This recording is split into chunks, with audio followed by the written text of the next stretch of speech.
በስመ አብ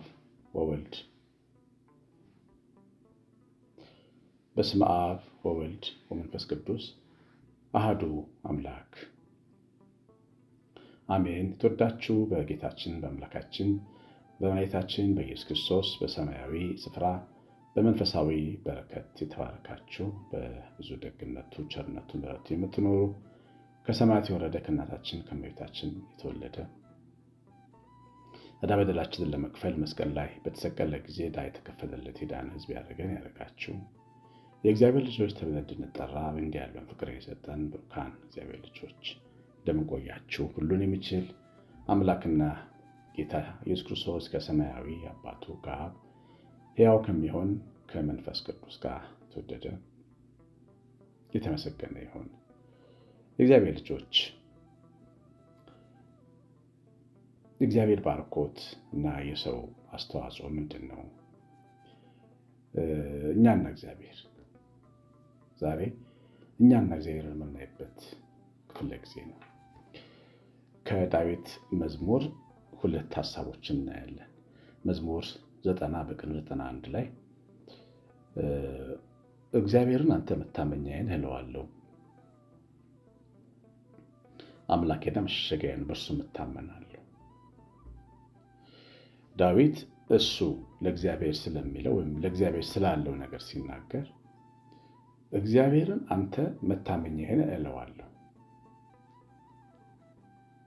መሸሸጊያዬ ነው ማለት እተማመንብሃለሁ እና የምተማመንበት ማን ነው ቢሉኝ አንተ ነህ እላለሁ፣ እግዚአብሔር ነው እላለሁ። የምትመካበት ማን ነው ቢሉኝ እግዚአብሔር ነው እላለሁ። መኖሪያህ ማን ነው ቢሉኝ እግዚአብሔር ነው እላለሁ።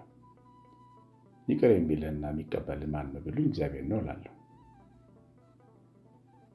እተማመንብሃለሁ፣ እግዚአብሔር መሸሸጊያዬ ነው እለዋለሁ። ደግሞ መተማመን ብቻም ሳይሆን እናገርብሃለሁ፣ ደፍሬ እናገርብሃለሁ።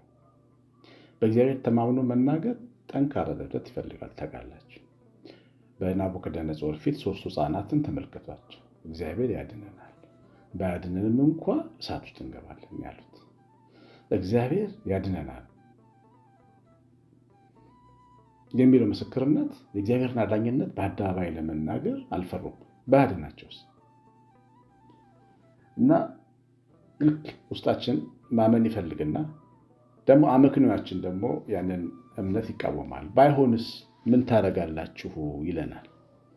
ተማምነሽ በልጆችሽ ፊት ተማምነሽ፣ በባልሽ ፊት ታምነሽ፣ በሚስት ፊት ታምነህ ባይሆንስ ባይሳካስ የታለ እግዚአብሔር አትባልም ወይ ይለናል ውስጣችን። ግን ይህን አሸንፎ በእግዚአብሔር ላይ መተማመንና ያድነኛል ብሎ መመስከር የሰው ልጅ ድርሻ ነው። ዳዊት ይህንን የሚናገረው ቅድም እንደሰማችሁት እግዚአብሔርን አንተ መታመኛዬ ነህ እለዋለሁ፣ አምላኬ መሸሸጊያዬ ነው፣ በእርሱ እታመናለሁ። እታመንብሃለሁ እለዋለሁ፣ ጠዋትም ማታም እግዚአብሔር እተማመንብሃለሁ እለዋለሁ። ስለ ልጆቼ አምንሃለሁ፣ ስለ ሀገሬ አምንሃለሁ፣ ስለ ኑሮዬ አምንሃለሁ፣ ስለ መንፈሳዊ እድገቴ፣ ስለ ሕይወቴ አምንሃለሁ፣ ስለ ቅድስናዬ አምንሃለሁ፣ ስለ ሥጋ ወደሙ መቀበሌ አምንሃለሁ። በመንገዴ ሁሉ ስለምሰራው ስለማከናወነው ነገር ሁሉ አንተን አምናለሁ እለዋለሁ። መናገር እርግጠኝነትን ያሳያል። አመንኩ ስለዚህም ተናገርኩ ይላል ዳዊት። ያመናችሁትን ልባችሁ ውስጥ አታስቀሩ፣ በአፋችሁ ተናገሩት። ምክንያቱም ንግግር ሕይወት ስለሚሆን ማለት ነው። ይሄ እንግዲህ የሰው ድርሻ ነው። በእግዚአብሔር ላይ መተማመን፣ አንተ መታመኛዬ ነህ ማለት መመካት፣ እርግጠኝነት ሁሌም ነው። በትምህርት የማነሳው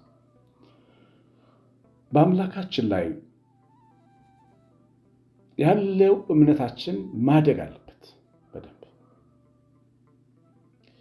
ከዛ እግዚአብሔር የበረከቱን ማት ይዘረግፈዋል። ሰው ይህንን ያደርጋል፣ እግዚአብሔር ደግሞ አሁን የምላችሁን ነገር ያደርጋል። በጣም አስገራሚ ነገር ነው። አሁን እግዚአብሔር እንዲህ እታመንብሃለሁ ያለችዋን ነፍስ ወይም ቤት እንዴት እንደሚረዳት እንደሚጎበኛት ሲናገር እርሱም ከአዳኝ ወጥመድ ከሚያስደነግጥ ነገር ያድንሃል። በላባዎቹም ይጋርድሃል፣ በክንፎችም በታች ትተማመናለህ፣ እውነትም እንደ ጋሻ ይገባሃል። እንግዲህ ይዘረግፈዋል አልኳቸው። የጥበቃውን የትድግናውን በር ይከፍታል። እግዚአብሔር ተማምኖብኛልና አስጥለዋለሁ። ታች እንደውም መዝጊያው ላይ ምን እንደሚል ልንገራችሁ። መዝጊያው ላይ ይኸውላችሁ ሲመልስለት ስሜን አውቋል እጋርደዋለሁ፣ በእኔ ተማምኗል አስጥለዋለሁ፣ ይጠራኛል እመልስለታለሁ። በእኔ ተማምኗልና እግዚአብሔር ያውቃል ብሏል አለ። እግዚአብሔር ብሏል፣ ይደግፈኛል ብሏል፣ ይቀድምልኛል ብሏል። ግን አስጥለዋለሁ፣ ታደገዋለሁ። እግዚአብሔር ለራሱ ስም ክብር ይሰጣል፣ ለሚወዳቸው ልጆችም ክብር ይሰጣል። እኛን ለመርዳት በቂ ምክንያቶች፣ ሁለት መሰረታዊ ነገሮች አሉ። ክብሩ፣ ስሙ፣ በእኛ የተጠራ ስሙ። ስለ ስምህ በጽድቅ መንገድ መራኸኝ ይላል። ስሙ እንዳይሰደብ የጽድቅን መንገድ ያሳየናል። እግዚአብሔር ቅዱስ ስለሆነ እንደገና እኛ ስለመውደዱ ደግሞ ይረዳናል፣ ያግዘናል። እነዚህ ሁለት ነገሮች እግዚአብሔር እኛን እንዲያግዝ የሚያደርጉ ነገሮች ናቸው። አሁን እግዚአብሔርን የተማመነ ሰው በመላእክቱ ሁሉ ፊት ነው የሚገለጠው።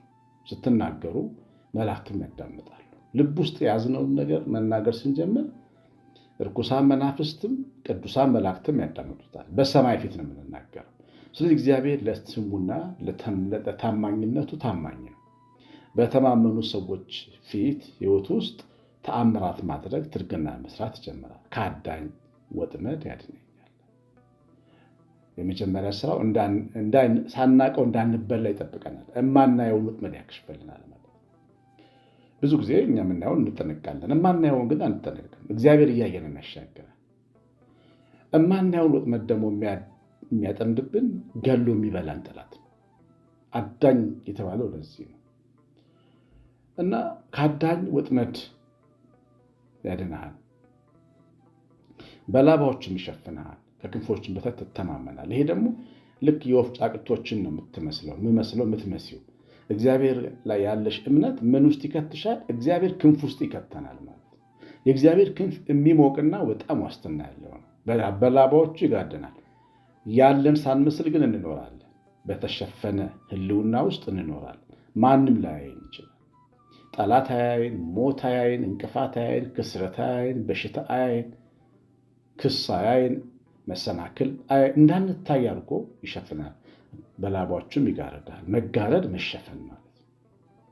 አሁን የእግዚአብሔር የወላችሁ ስጦታ በእኛ እምነት የእኛን ትንሽ እምነት ሲመለከት ከአዳኝ ወጥመድ ያድናል፣ ላባዎች ውስጥ ይከታል፣ ክንፎች ውስጥ ይወሽቀናል ማለት ነው። እናት ዶሮ ሆኖ እናት ወፍ ሆኖ ለበጎች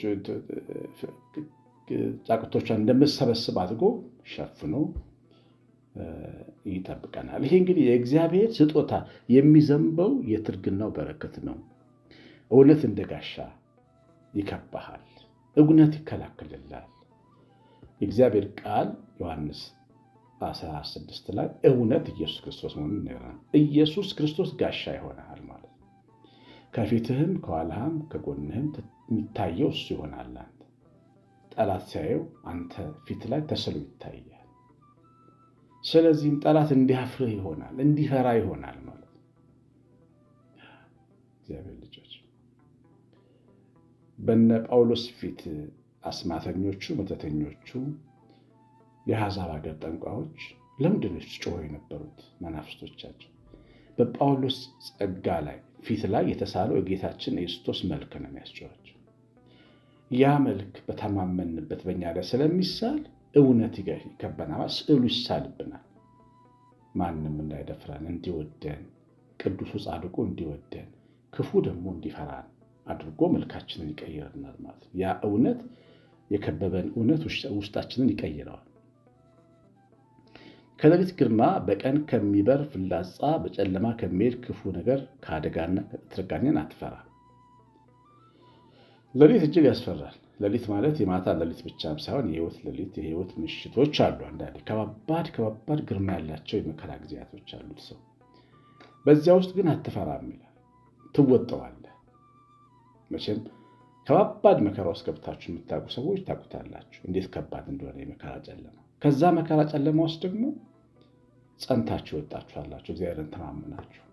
ያንን መተማመን ያያል እግዚአብሔር እና ከሌሊት ግርማ በቀትር ከሚወረወር ቀትር ደግሞ ሰዎች የሚተማመኑበት የሰው ቀስት እንዳይመታ ይጠብቅሃል ማለት ነው። በጣም ትልቁ አደጋ በምድር ላይ ሰው ነው። ታውቃላችሁ ጌታ ኢየሱስን ከሰዎች ተጠበቁ ነው ያለው። ሰይጣንን ኢየሱስ ክርስቶስ ስሙ ይከላከለዋል። ሰውን ግን መጠንቀቅ ካልተጨመረበት ሊጎዳን ይችላል። ሰው የሚወረውረው ቀስት አለ።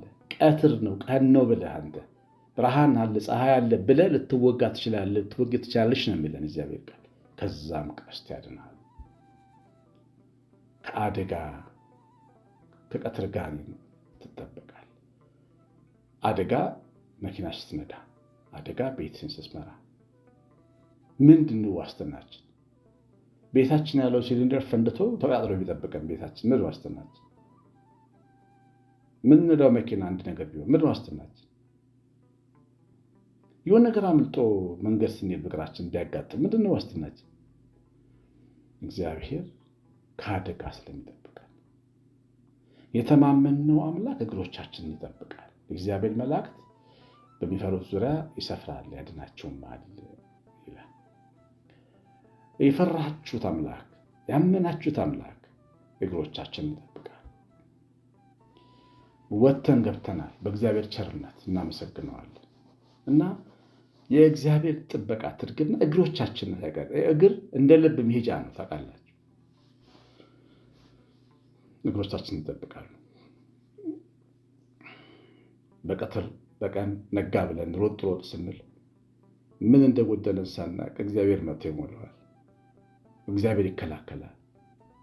ዳንኤል በባቢሎን ተቀምጦ በሱ ምክንያት ሚካኤልና ገብርኤል ከሰይጣን ጋር ከፋርስ አለቃ ጋር ይዋጋሉ። አያውቅም።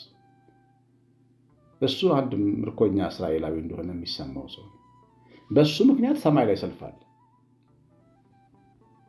ሚካኤልና የፋርስ አለቃ ስለ ዳንኤል ይዋጉ ነበር። የፋርስን አለቃ ሚካኤል ይወጋው ነበር። አንድ ግለሰብ ነህ አይደል? ግን ስትታመንበት በአንተ ጉዳይ በሰማይ ሰልፍ ይደረጋል። በአንቺ ጉዳይ በሰማይ ሰልፍ ይደረጋል። እማታስቢውን የቀትር ጋኔን ያውጋልሻል እግዚአብሔር። ይሄ ድንቅ ነገር ነው። ድንቅ ነገር ነው። ታመኝበታለሁ ስላልሽ መሸሸጊያዬ ነው እታመንብሃለሁ ስላልሽ እኮ ነው የሁሉ በረከት የሁሉ ጥበቃ። በአጠገብህም 1000 በቀኝህም 10,000 ይወድቃሉ፣ ወደ አንተ ግን አይቀርቡም። በዓይኖችህ ብቻ ትመለከታለህ፣ የኃጥአንን ብድራት ታያለህ። አጠገብህ ይረፈረፋሉ፣ ወደ አንተ የተወረወረ ሁሉ ቀስት አጠገብህ የቆሙት ቀስት ወርዋሮችን ሁሉ ይመታል። አንተ ግን ምንም አትሆንም። 1000 ቢሰለፉ 1000 ቢሰለፉ 10,000 ቢሰለፉ ይወድቃሉ። ዓይኖች ሲወድቁ ነው የምታየው። በቃ ያጠቁ የፈለጉ ሰዎች እጅ ላይ ሲወድቁ ታያቸዋል። መቼም እግዚአብሔር ሲወደው ሰው እንደዚህ ነው የሚሆነው። ጠላቶችን እጅ ላይ ይጥልናል።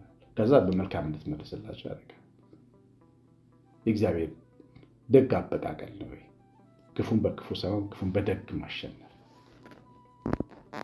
10,000 እጅ ላይ ወድቆ ታየዋለህ።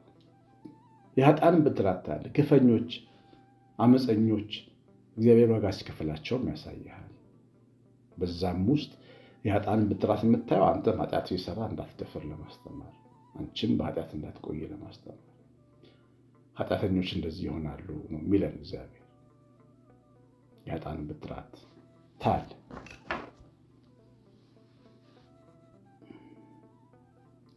ልዑልን መጠጊያ አድርገሃል። ክፉ ነገር ወደ አንተ አይቀርብም፣ መቅሰፍት ወደ ቤትህ አይገባ። ቤቴ ነው ብለሃል። መጠጊያ ማለት ቤት ማለት ነው። ልዑል እግዚአብሔር ቤቴ ነው ብለሃል። ቤቴ ነው ብለሃል። ስለዚህ ክፉ ነገር ወደ አንተ አይቀርብም። ቤትህ ውስጥ ገዢው አለ፣ ንጉሥህን ሾመኸዋል። ያንተ ንጉሥ ባለበት ቤት ጠላት ሊደፍረው አይችልም። የኔ ቤት በ4 ክላሽ የያዙ የፌዴራል ፖሊስ ወታደሮች ቢጠበቅ ሌባ ሊገባ ይችላል? አይገባም። ያንን ከላሽና ያን ወታደር እየፈራ አይገባም። እግዚአብሔር ቤቱ ንጉሥ ሲሆን ጠላት ያን ቤት ይፈራዋል።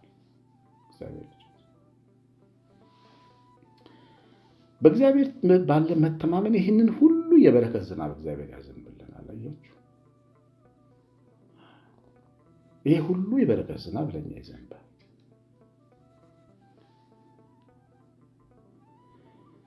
በመንገድ ሁሉ ይጠብቁ ዘንድ መላእክቱን ስላንተ ያዛቸዋል። እግርህ በድንጋይ እንዳትሰናከል በእጆቻቸው ያነሱሃል።